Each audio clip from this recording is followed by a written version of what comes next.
So Chula Vista Police Department is the first law enforcement agency in the county to use AI-generated police reports and body cam video audio, correct? Yes.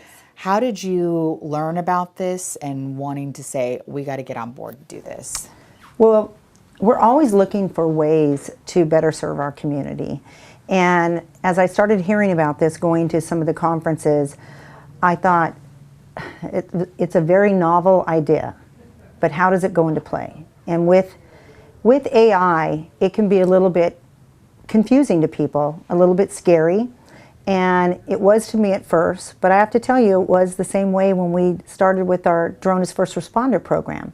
So what I've learned is you can't be afraid of technology. You have to embrace it, and you have to find tools that are going to help officers do their job better, more efficiently, quicker, so that we can get back into the community and help the community. So that's really kind of how it started, and the conversation started, and we started looking into it and figuring out maybe we should start researching it a little bit more and beta testing it. And so we're here today, and we started on November 1st, and we're very excited. And because right now Chula Vista Police Department is facing a staffing shortage, so this was just kind of maybe explain how this can help address that shortage. Yes, so we are the lowest staff department in San Diego County. We have been for many years. But what I really like to highlight is we have used technology and innovation to leverage our staffing issue. And so this isn't to replace our officers, and believe me, I know we need more officers. Our community has high expectations, and we want to be able to serve them. But we looked at this and looked at it from the perspective of how can it save time? And it 100% saves time for our officers.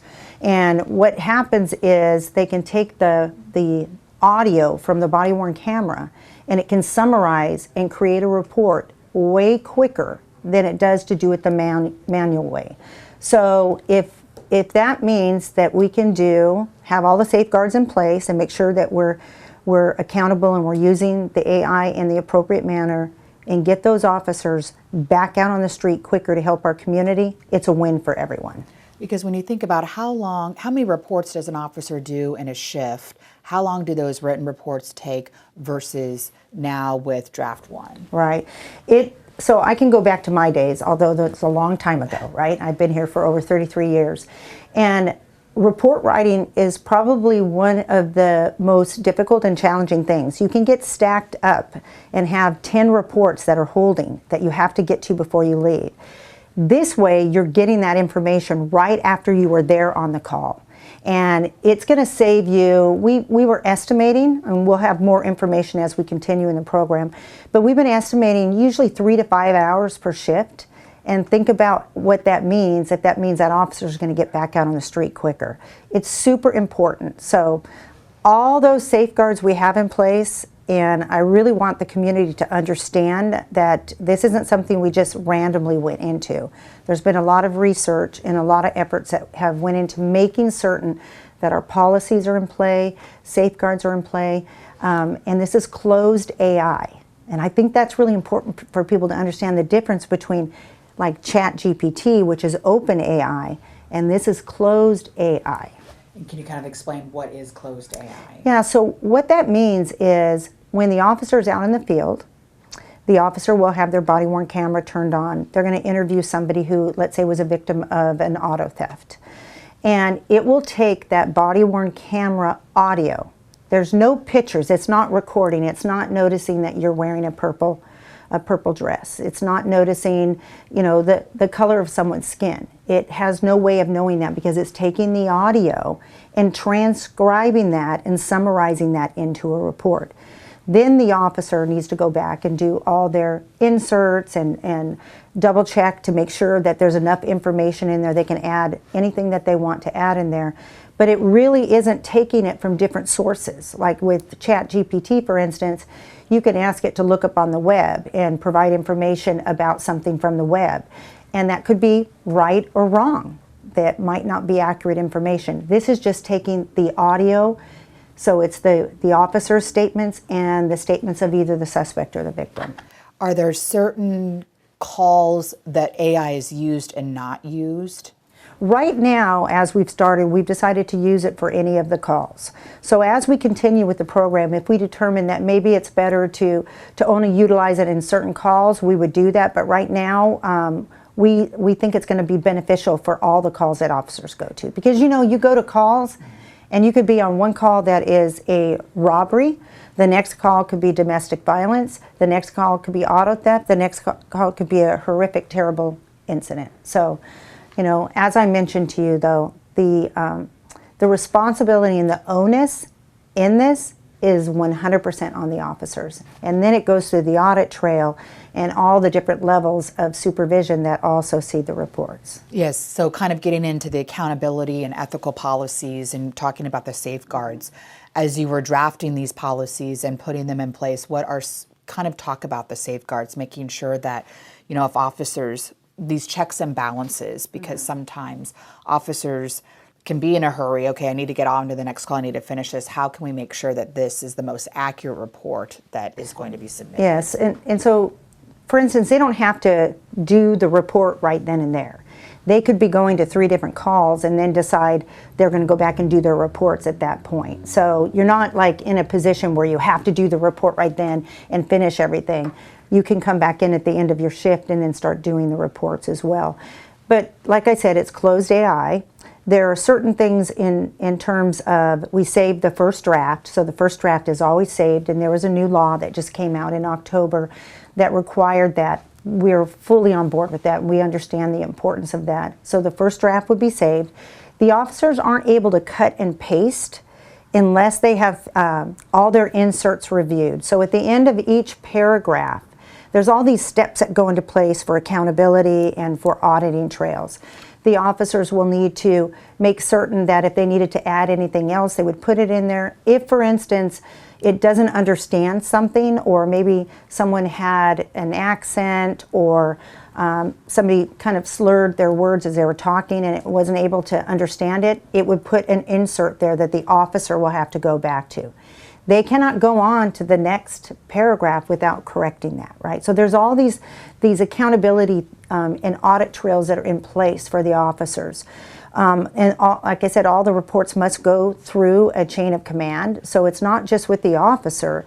It goes then to sergeants, it goes into the records management, it goes through to lieutenants. So there's a lot of different things that go into play. And as always, you know, I think it's important for everyone to understand that we're always listening to our community. We're always listening to even our critics. And we learn from that. We want this to benefit everyone. We want an accurate accounting of what took place. I think what's important is that we'll go down and allow you an opportunity to be either, if you want to be the victim or the suspect, and see how the body-worn camera reports work and actually be able to film it and view it, because there's nothing that we're hiding. This is very important. This is all about how we are making certain that our community is getting accurate reports and that our officers are having more time to help the community when they need it. How will we know, or I guess how is an officer checking for errors per se? And then when they submit it to the supervisor who looks it over? Well, the officer first has to read their report. So they should be reviewing it, they should be checking. There are certain elements of a crime that must be present.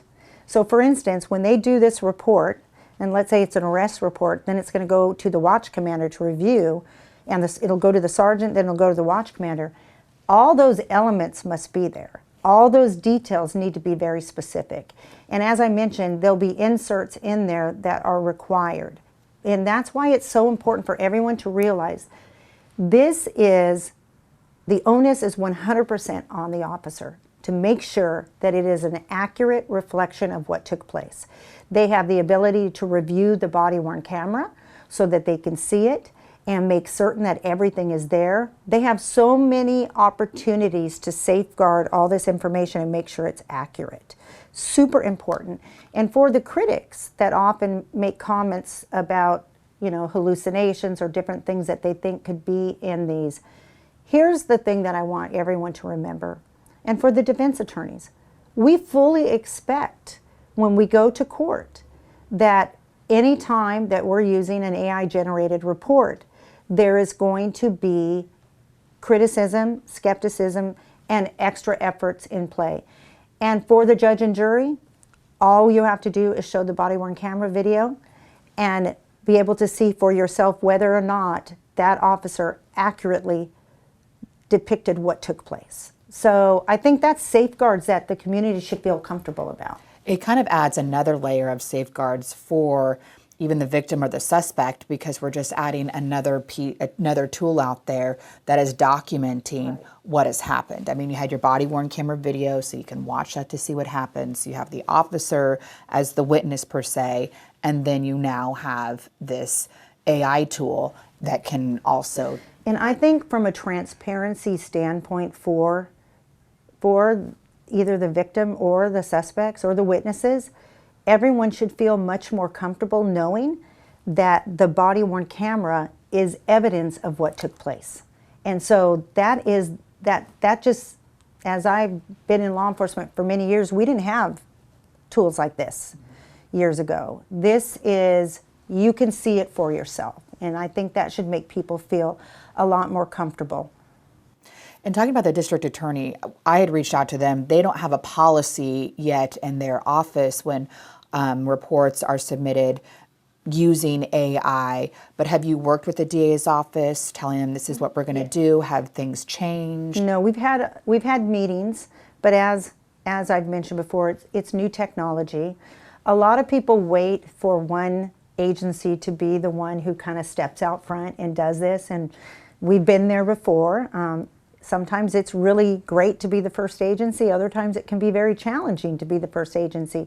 But I don't think we should be afraid of technology. And, you know, what I always tell people, that technology is fantastic when it's in the right hands, but it can be very challenging when it's in the wrong hands.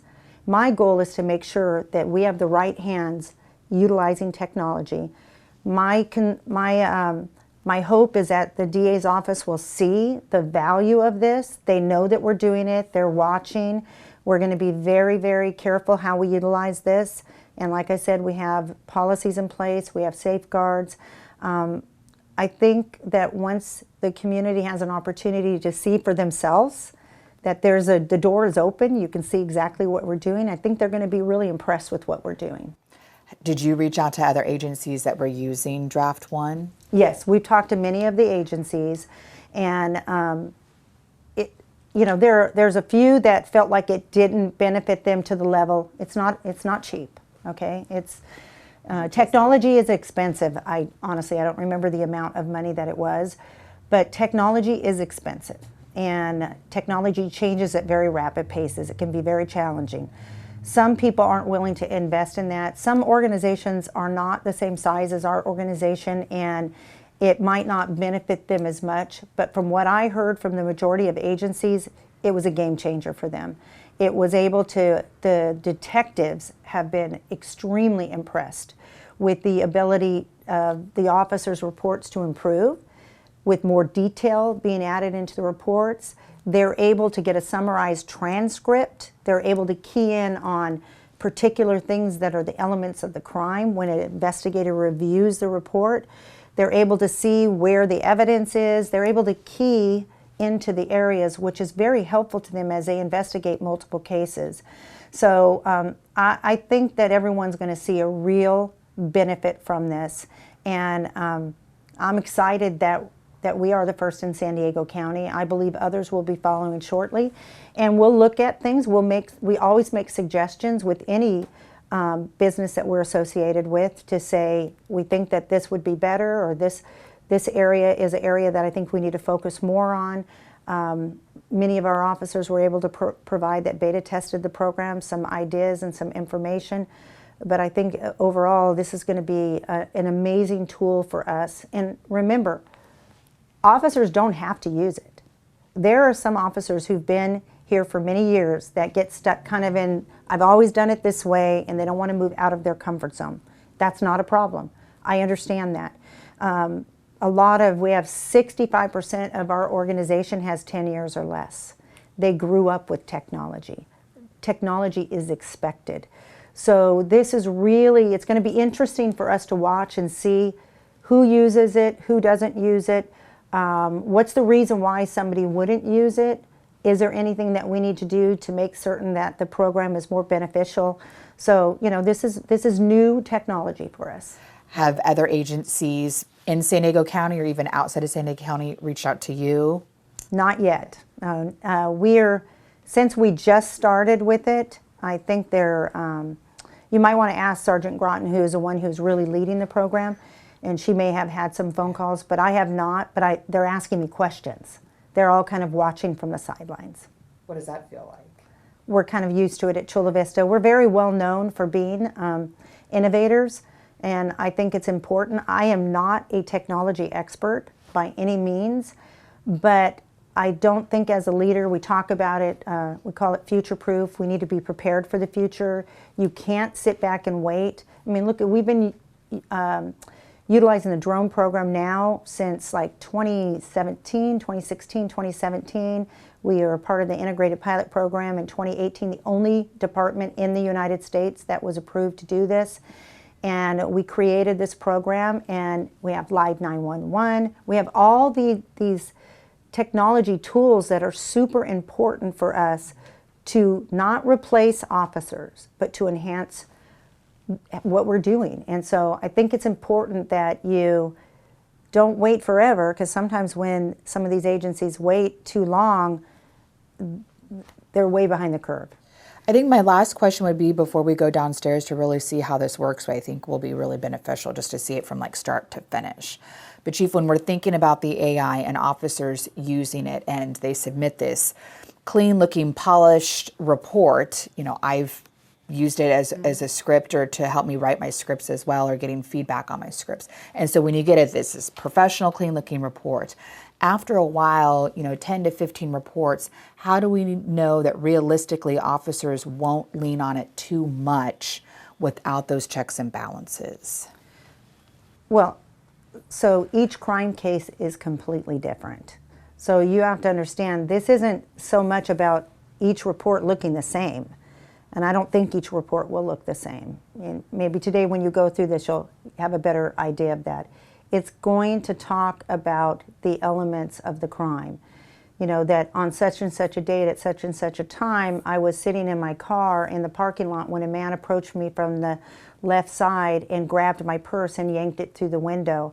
I was so fearful. It's going to be the words of the individual. So the officer will ask questions, and for instance, the victim will respond. And so it will put it in there in a way where it's understandable, because if you, like you said, you use Chat GPT and AI, and you've seen how you can put in a lot of stuff and then it can rearrange it so that it's in a format that is understandable.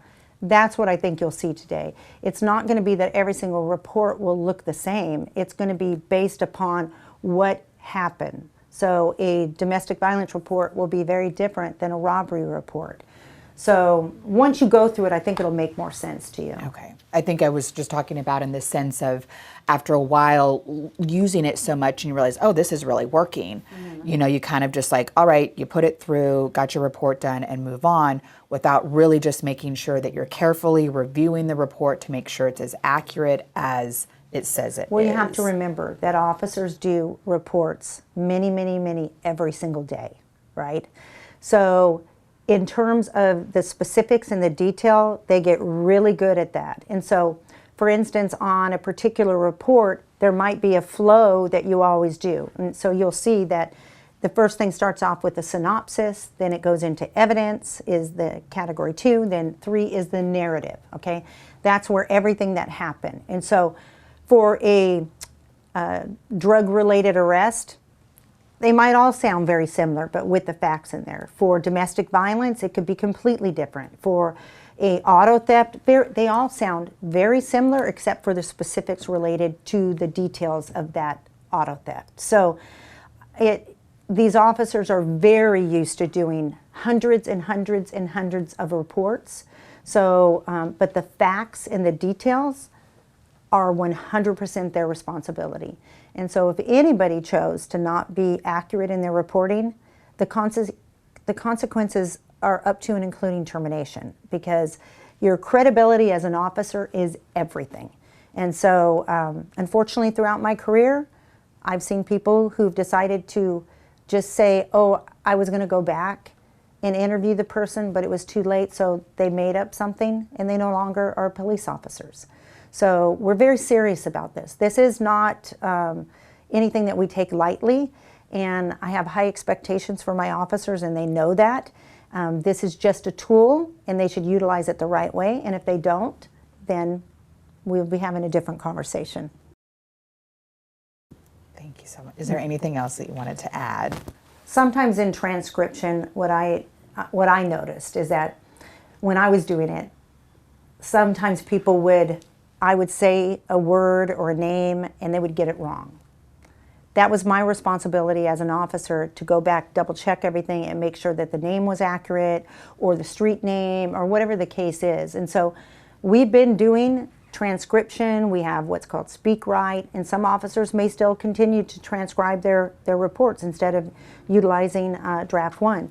But the onus and the accuracy and all that will continue to be the responsibility of the officer.